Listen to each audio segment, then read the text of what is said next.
Zulmedenin zulmünü al başına geçir ya Rab. Ve Babil kuşlarını başlarında uçur ya Rab.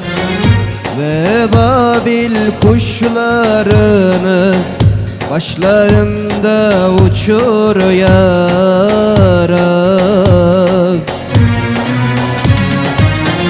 Duyguların ahını çektik dua silahını. Sen mazlumların ahını zalimlerden çıkar ya Rab.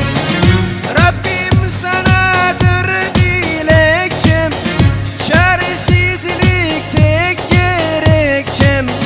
Boynum bükük bozuk lekçem, zalimleri batır ya Rab. Zulmedeni bitir ya Rab.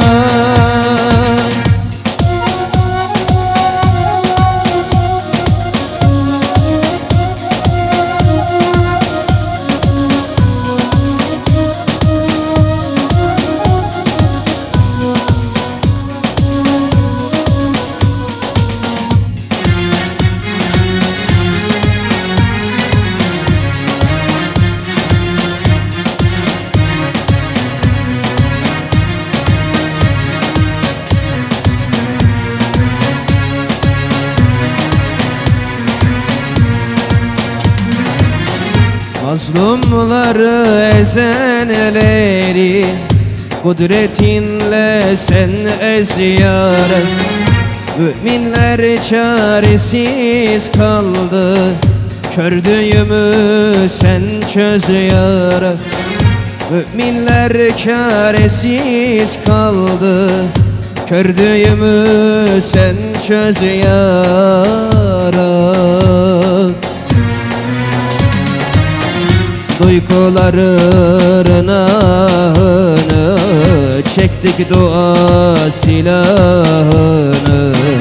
Sen mazlumların ahını zalimlerden çıkar ya Rab. Rabbim sanadır dilekçem, çaresizlik tek gerekçem. Boynum bükük bozuk lekçem, zalimleri batır ya Rab. Zulmedeni bitir ya Rab.